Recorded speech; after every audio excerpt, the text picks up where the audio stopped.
It's a great pleasure to address such a prestigious and such a large gathering. I know that there are many in the audience today who are friends and supporters of Hong Kong, and it's great to see you all here. I hope, too, there are some of you who are less knowledgeable of Hong Kong, but intrigued by Hong Kong.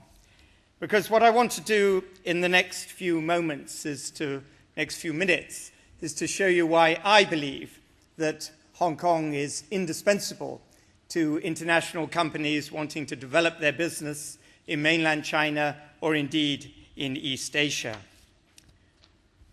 We're all aware, many of you more aware than me, of the challenging economic conditions faced by Europe and the United States. And that in these past few years has caused many enterprises in the West to redouble their efforts to build sustainable market positions in Asia.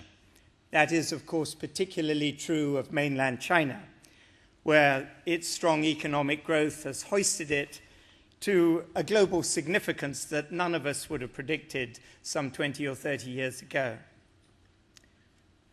So where does one start when looking to build a presence in China? Our experience as Jardine Matheson leads us to believe that Hong Kong is your natural choice. Those who forecast in 1997, when China resumed sovereignty, that Hong Kong would soon decline and become just another Chinese city, have been proved wrong. Hong Kong's combination of trusted institutions, light-handed government supervision, entrepreneurship and raw dynamism was always going to be important as China opened up to the global economy. In fact, today, not only does Hong Kong retain these features that built its reputation as an international global and commerce center, but its increasing integration with the growing Chinese economy makes its position stronger than ever. In the years since 1997, we've seen Hong Kong enhance in a number of ways its traditional role as a leading investor in China, a conduit to the mainland's markets, and the natural channel for the manufactured goods pouring out of the factories in the Pearl River Delta. In addition, the city has become a springboard for mainland companies that want to raise funds in international capital markets, and an information and investment facilitator for those that seek to learn about global investment opportunities. That is one of the reasons why today Chinese companies account for the majority of the market cap of the Hong Kong Stock Exchange, and why that stock exchange has become the global leader in IPOs. The progress that Hong Kong has made places us at the heart of China's modern economic development. At the same time, it still provides the opportunity for international businesses to build an intimate knowledge of the complex and sometimes opaque Chinese economy. For one of the most important things that an international businessman learns about China, learns about the Chinese economy, it is not a single homogeneous market, but a patchwork of largely self-reliant provincial markets, several of which individually are as large as many European economies. This fragmented structure means that there is no one city within the country, within China, that offers any great geographical advantage, an advantage to an overseas company wondering where to locate its regional headquarters. As such, Hong Kong comes to the fore as a familiar safe haven that offers a unique vantage point from which to assess the entire mainland economy. Our property arm, Hong Kong Land, found this to be the case when we took the decision to try to benefit from the rapid growth of China's middle class by developing high-end residential properties. Hong Kong Land has so far participated in major projects in Beijing and Shenyang in the north, Chongqing and Chengdu in the west, as well as Macau and Hong Kong itself in the south. We're also about to undertake a major commercial development right in the heart of Beijing. Our Hong Kong base has provided us with the flexibility and the resources needed to address all these China markets. Hong Kong's experience as an intermediary between China and international markets has also enabled it to develop the right infrastructure to support businesses operating across the mainland. In 2010, some 42% of the mainland's total realized inward investment, direct inward investment, came through Hong Kong. Hong Kong is still the leading investor in almost every Chinese province. And what began as light manufacturing in Guangdong province next door to Hong Kong has been extended over the years to many, many business sectors, such as infrastructure, real estate, hotels, tourism, retail, and business professional services. A key factor for international businesses is that Hong Kong remains one of the freest economies in the world. In the recent World Bank survey, it ranked second when it comes to ease of doing business. The mainland, perhaps understandably at this stage of its development, ranks somewhat lower at 79th. Hong Kong has a free flow of capital with no exchange controls, aided by sophisticated banking facilities. There is also a fully digitized communications infrastructure that allows information to move freely and speedily and supports a vibrant media. These attributes, of course, help the city's own domestic economy and, as was touched on earlier in the morning, make it a great location to service not just mainland China, but the whole of East Asia. Hong Kong also has an excellent infrastructure with a fine airport, well attuned to the international business traveler, with an eye on China. There are over 100 direct flights daily to mainland cities. We've seen the development of a range of service providers that are global leaders in doing business with China. These extend from the familiar investment banks, law firms, and accountancy practices to more technical professionals such as architects and engineers, as well as building services or business services like executive search, public relations, and advertising. Hong Kong has nurtured an experienced and enthusiastic workforce, well accustomed to the nuances of dealing with mainland China. More and more of the city's professionals are also spending time on the mainland in support of businesses being developed there by Hong Kong-based corporations. At Jardines, we've made use of that talent in the growth of our Mercedes-Benz dealerships across southern and southwestern China. We now have 19 outlets in 3 provinces, all built to the same exacting Mercedes-Benz standards that you'll find anywhere in the world. To achieve this, we benefited from the skills of our Hong Kong executives that moved to the mainland to manage our operations there. The use of English as the primary language of international commerce in Hong Kong, as well as one of the official languages of government, makes the city a profoundly bilingual business center. There are familiar systems and procedures, efficient public services, and a transparent legal process that create an effective operating environment. This is complemented by a business-friendly administration that offers practical support for enterprises wanting to set up in the city. A regional office can be up and running within a very short period of time in Hong Kong, an advantage when compared with the somewhat complex regulatory and legal requirements across the border.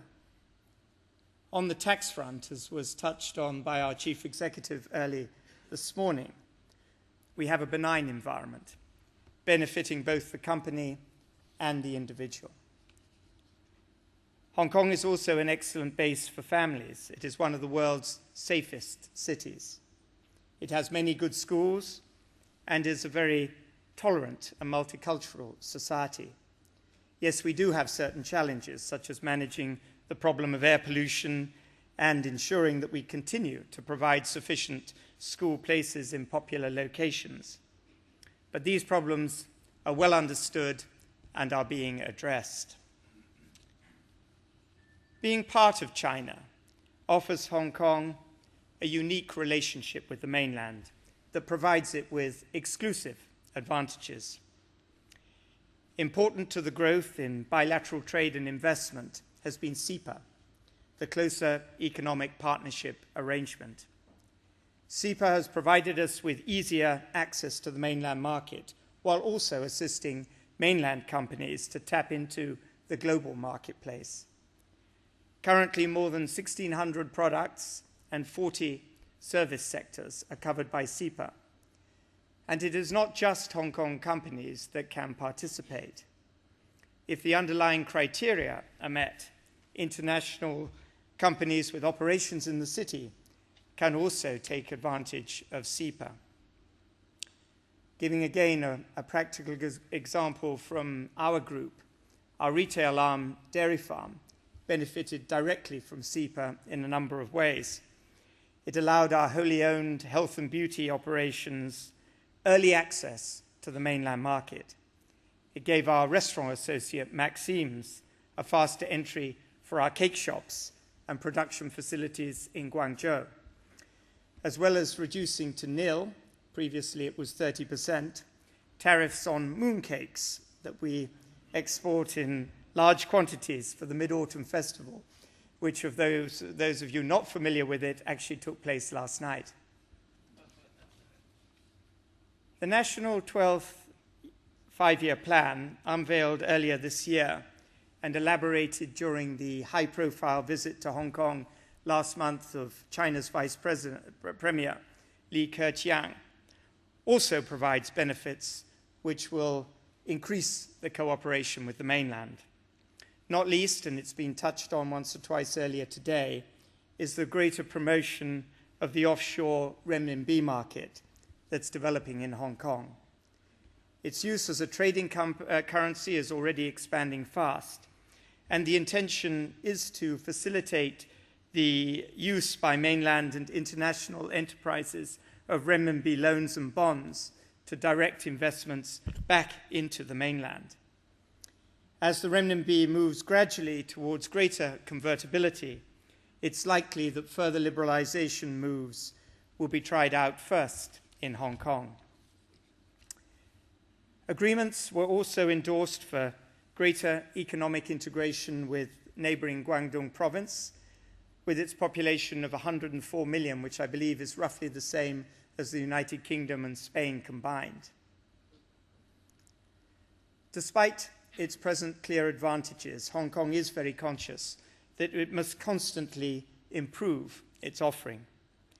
It recognizes the need to keep laws and regulations simple, clear, business-friendly, and up-to-date.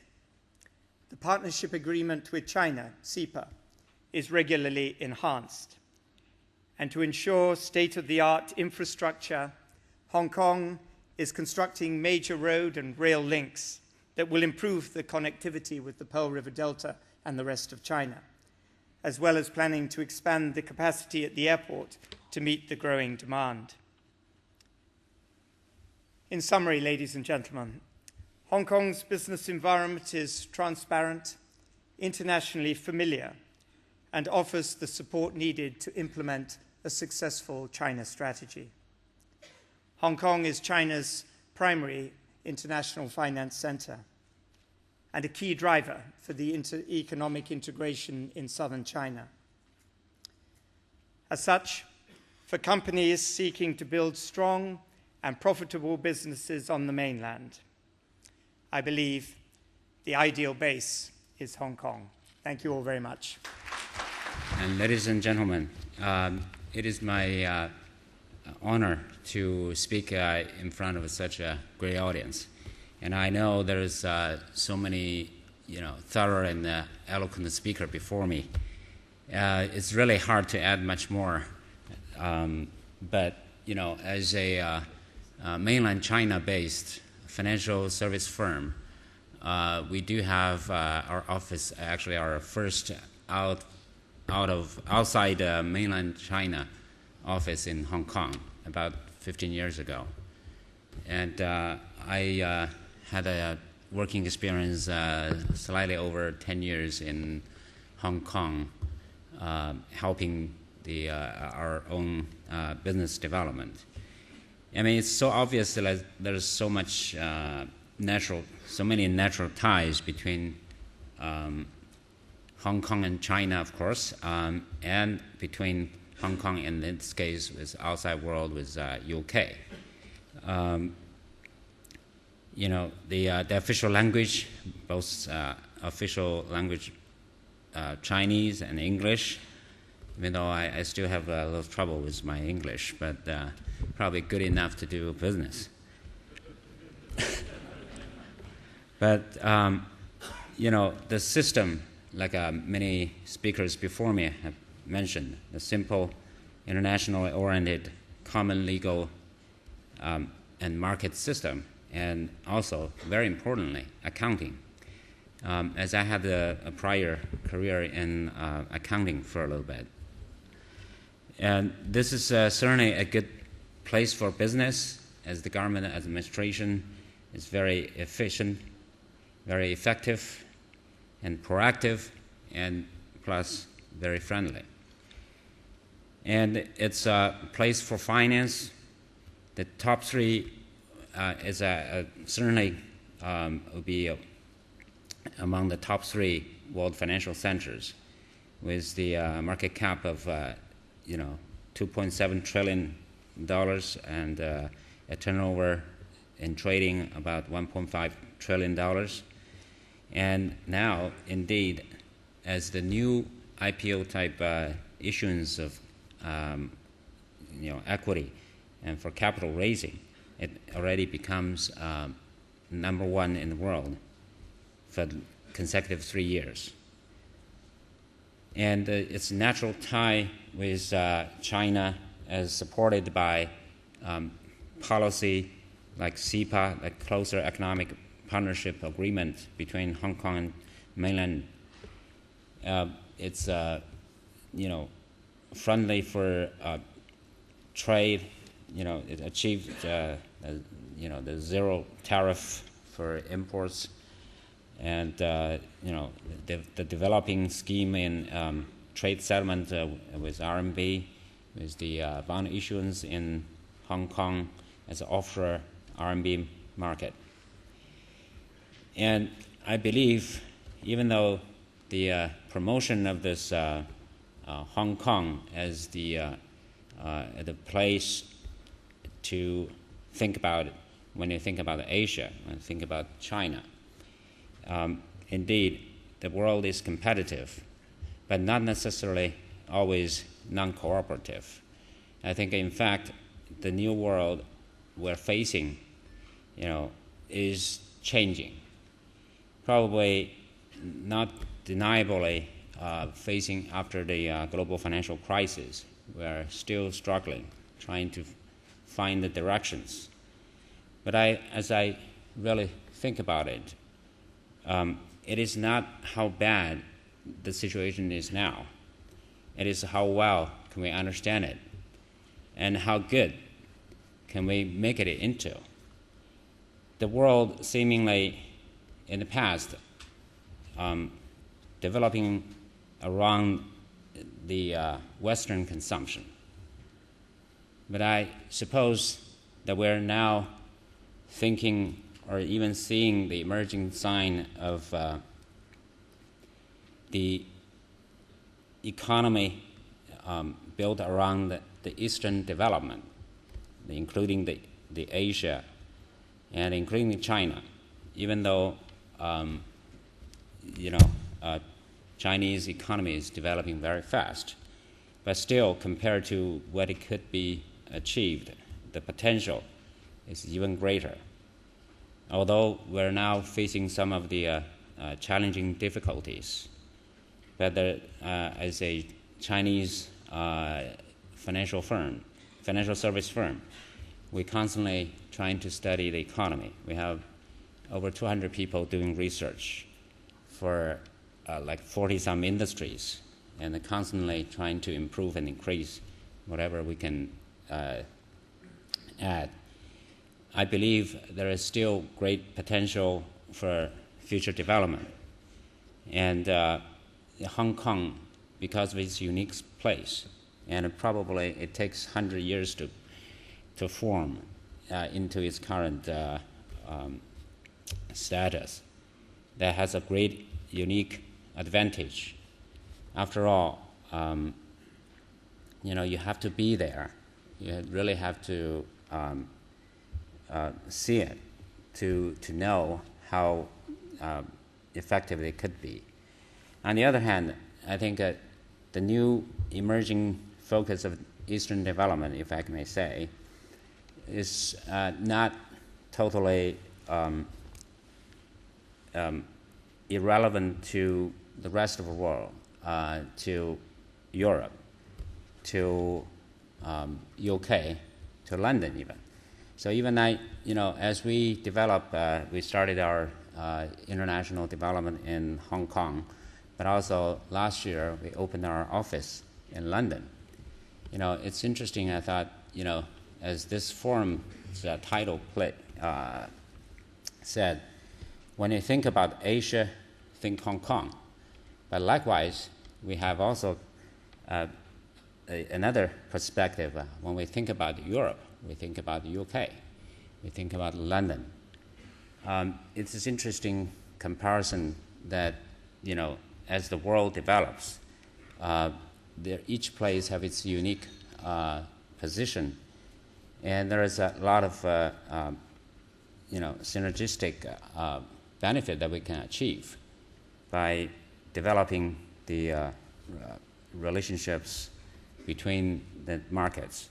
I think, after all, there's a lot of manufacturing companies both in UK and in Europe, Germany. They had opportunities to further to utilize their skills to open the new markets that are developing in Asia, in China. And with the help of the capital, the financial center in like Hong Kong, London, will facilitate all these further developments. So I guess I really hope that this will open our eyes to the new world, and to find, really, the key is to find or even create opportunities to build the business, to build the further development. Thank you. Hong Kong, the most exciting city in the world. I'm, of course, completely unprejudiced, unbiased, and independent on this subject. Having arrived there in the late 50s, in fact, so you can tell that I'm slightly past normal retirement date. But where we are today is quite astonishing if you've lived through the last 50 years of Hong Kong history. All the points that I had in my speech have been made 2 or 3 times over this morning, very much better than I could make them. So I wanted to just try and put it into a little bit of perspective on a personal and practical basis. Many of you in the audience are too young, perhaps, to remember Hong Kong and China in the 60s. The Cultural Revolution. Hong Kong's confidence was not high at that time. A little story. I was sitting at my desk. Trade was a bit low. I happened, through the golf course, to know the chairman of the Hong Kong Stock Exchange, Francis Simon. and I rang him up to buy. And of course, Suarez did not pay a huge amount of money in those days, but to buy a few shares in Banks and Wolf's. And he told me, this was on a Wednesday afternoon, that this was the only call to buy shares he'd had all week. Can you imagine in the Hong Kong of today a virtual zero turnover in the stock market? The 70s, we had the banking crisis, but the 70s was a period when Hong Kong moved ahead and where some of the infrastructure of the great city that we see today really moved on. And then the 80s, Mrs. Thatcher stumbling on the steps of the Great Hall of the People. That was not a good day in the Hong Kong market. Property prices collapsed. And then at the end of the 80s, Tinian Square. I just mention these points because we could be at the risk of being over euphoric. Hong Kong has known downturns, and in emerging nations and in China, business is not risk-free. So that is why what people have been saying today about Hong Kong is so important. The rule of law is absolutely vital, and it's unique in this whole region to Hong Kong, supported by the basic law and a very free press. Now, if we go around the region very quickly, somebody asked about comparatives between, for instance, even the great Singapore and Hong Kong. But if you go around the region and live in the region, as I did, through the 60s, 70s, and 80s, running Cathay Pacific and other things, it's impossible to satisfy yourself under the rule of law in Japan if you have an argument in Japan. It's a 10-year treadmill, at least, to get any sort of satisfaction. Don't expect the rule of law to operate to a foreign company's advantage if you're in Seoul, which I visited hundreds of times in those years. Even if we come to the best example, in Singapore, do not have an argument with the government and expect to win.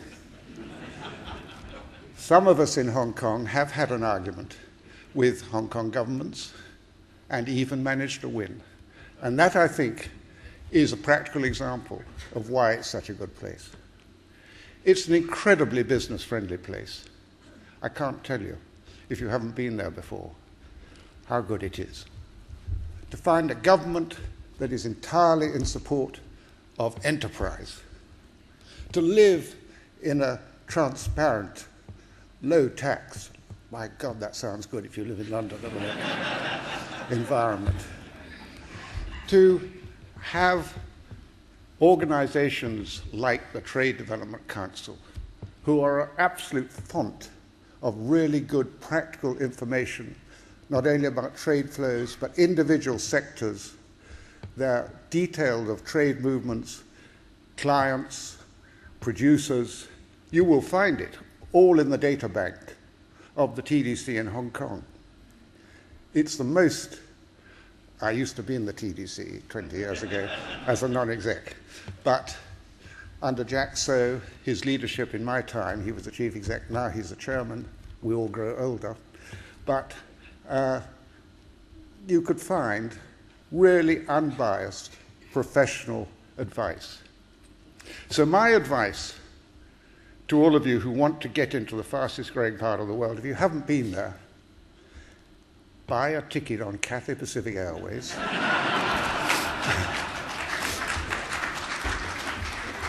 And go to Hong Kong, and your first call should be to go and see the TDC. Of course, you must have a plan, you must have detailed questions, but you will find a lot of the answers. The British Chamber of Commerce in Hong Kong is another great source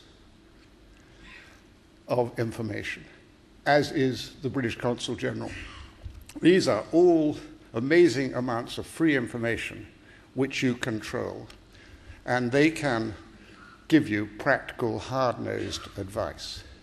Now, just a couple of things. In my new house, because I misspent 30 or 40 or 50 years in the Swire Group, which is absolutely not in financial services, but I happen to have found myself as chairman of Schroders, which is a fund manager of some 200 billion, and we have 35 international offices. We're quite a peanut in comparison to the great HSBC, from whom we heard so expertly from Douglas Flint this morning. But, interestingly, our experience is similar to HSBC's. It is the best financial services platform.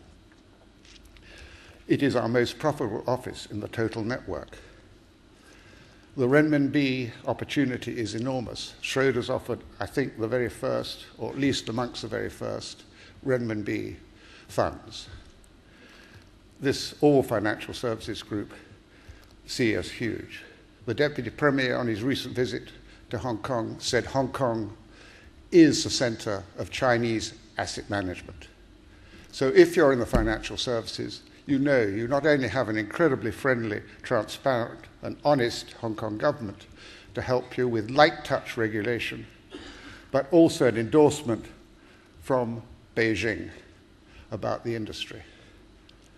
I'm not a betting man, but HSBC, in today's environment, having just got the banking report, must be sorely tempted about where their real home is. I think we're overrunning. I haven't said anything about my prepared speech because everybody said it already, but I just wanted to try and bring my own prejudice about Hong Kong to bear. Thank you very much. Michael, that was a fantastic personal recollection, and right through the decades and very up to date. And how do you see you personally on a bridge with Schroders and your own experience? That there last week we had Vice Premier Wang Qishan over here talking with our Chancellor of the Exchequer, and he was able to talk about the internationalization of the renminbi yuan, particularly the opportunities with the UK, with the City of London. What do you feel the opportunities are there building up to strengthen that? Because I think all of us last week felt we owed a lot to the historical and business links, personal links with Hong Kong, which put London in that position. Well, absolutely. The cultures, the work ethic, the skills, I should have said really Hong Kong is where it is today because of the people skills and the hard-working culture and the resilience of the Hong Kong people to come through all these periods. But London, City of London, any of us who went to Hong Kong in financial services would very quickly become accustomed and feel that we were able to jointly build up the two centres. I think they're complementary. I don't see that if Hong Kong goes on succeeding as it will, to a greater and greater extent, that this will eliminate the role of London. Or even if one takes the other extreme, and it's more difficult to imagine, that London will go on growing vigorously because we have a less friendly business environment, a less pro-business government, although they're helpful, as we heard from Lord Sassoon. We've got a rather heavy hand of regulation as opposed to Hong Kong's sensible level of light touch, and we have a pretty hostile tax environment, as I alluded to. So these are all reasons why I think all of us in the financial service are looking more and more east, because this is where the opportunities so obviously are. Well, William Nielsen's back on the question pad again here. And before I move on to the panel generally of the question, it might be reassuring. He says, Mike Miles' answer, Singapore versus Hong Kong, government the issue, was the right answer. So that's reassuring for you, Michael, there. You get an endorsement from the floor. So one person, at least, out of however many, we thought you had the right answer for that. Now, for the panel in general, please compare the value of Hong Kong to that of Taiwan for China mainland in the context of this symposium. Want me to have a go? I think for an international company wanting to get into the mainland, there is, of course, no comparison. Hong Kong is a much, much easier place to establish yourself for all the reasons that we've talked about earlier this morning. The use of English, the rule of law, all the institutions, the professional services, etc. And, of course, Hong Kong is very definitely a part of China today. Of course, China also believes that Taiwan is a part, but it is a much more independent entity. Now, in its own right, Taiwan is a very vibrant and interesting market, and one where my own company is very engaged. And there are certainly ways in which Taiwanese can be very helpful. There are many, many Taiwanese that work on the mainland. Of course, they also have as their, or most of them have as their native language, the same Putonghua, the same Mandarin, as is the common language in China. So there is a role, a way in which Taiwan can be very helpful.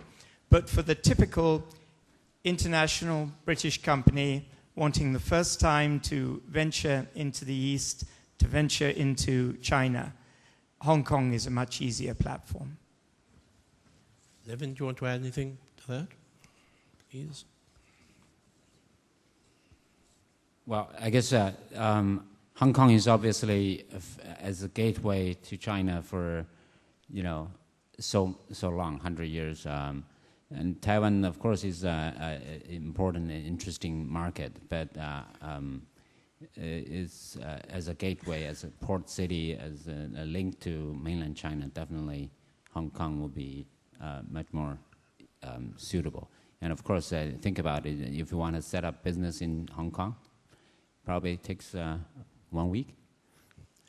And then everything you can set, free flow of people, free flow of goods, as Victor Fong said earlier, funds, information, everything. Plus with the, a simple, government regulation, that's for sure. Levin, two specific questions addressed to you. One, with the planned opening up of the China capital markets to foreign entities, what is the expected impact to Hong Kong IPOs? And the second, as long as the offshore CNY bond market has been growing, how do you expect foreign firms to issue CNY bonds in Hong Kong? And through which method can you help your clients to distribute it to EU investors? So capital markets opening up and IPOs, China, the effect on that first of all. Sorry, I couldn't hear it very clear, but I guess I it's get the most part of it. Question, with the planned opening up of the China capital markets to foreign entities, and also in China, what is the expected impact to Hong Kong IPOs? I think Hong Kong still is, very important center of capital raising and sort of as a world financial center for the many reasons we have just cited.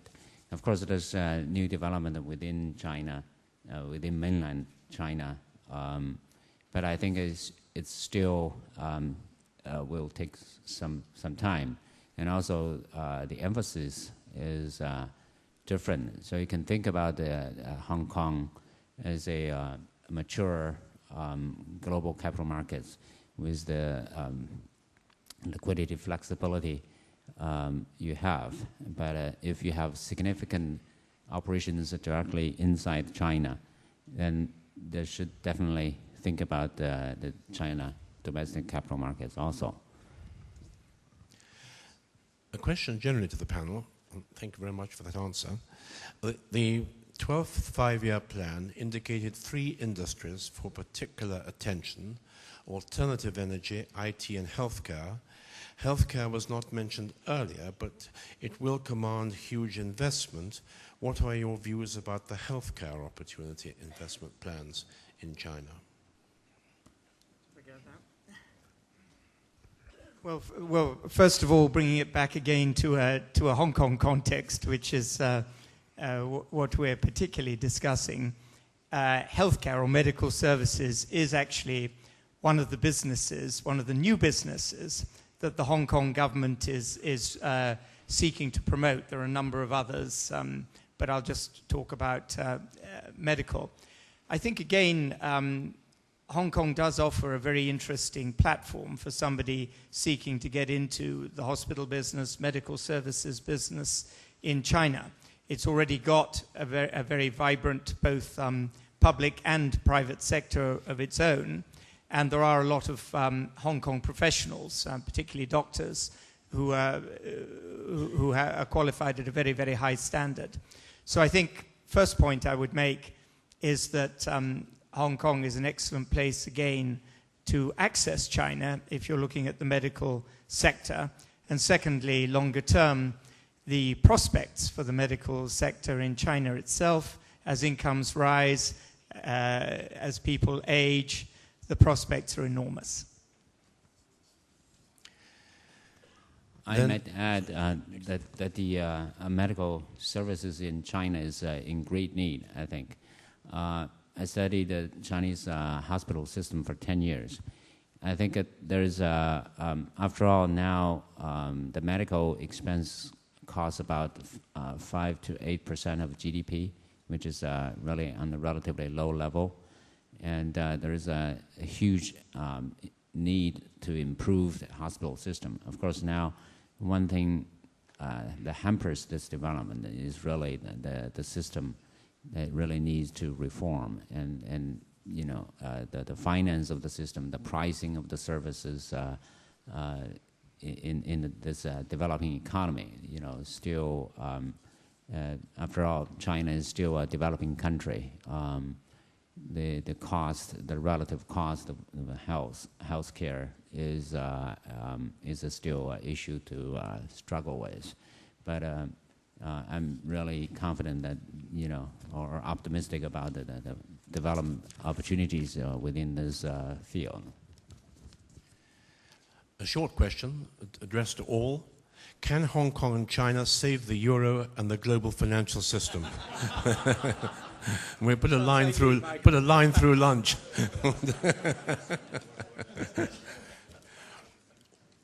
Also, somebody has asked, can one set up in Hong Kong on one's own, whatever one's business is, and survive financially in Hong Kong before one's able to get that platform to be able to expand into mainland China and into other parts of Asia? You did that very successfully over a period for decades, in fact, Michael. Do you have any thoughts, somebody going in first time? Well, as I've already mentioned, everything is possible in Hong Kong. Everything is possible. But one has to remember that it's quite a high-cost place. The rents are expensive. So you need a friendly banker if you're going out there. And you need a very good idea, because even the most friendly bankers will not lend you money if the idea to them does not appear viable. Have a viable idea. If you have energy, determination, and enterprise, and a competitive spirit, because Hong Kong is one of the most competitive places in the world, you have a chance. Take a risk and go east. Now, on going east, there's a question here from somebody who represents a company called UK Work Permits Limited. There are clear business opportunities for UK businesses in Hong Kong. From an immigration point of view, how easy will it be for UK businesses to send UK employees to Hong Kong? Will they be expected to employ local labor? How open is Hong Kong to expat community? Because current immigration numbers are comparatively low. I don't know. David, I'm not actually an expert about the precise immigration rules into Hong Kong at the moment, but overall it is not difficult to get approval to bring professionals into the city. And indeed, even at other levels like domestic workers, there is a well-tried system that can actually bring them in. So what I would say, really answering perhaps the intent behind that question, is you should not consider in the case of Hong Kong that getting qualified expertise from Britain or indeed anywhere internationally will inhibit your ability to set up in Hong Kong, nor are the quotas that say you have to employ such and such a percentage of staff from local people. That is not true, of course, of every economy in the world or every country in the world. But in Hong Kong, again, it is pretty free.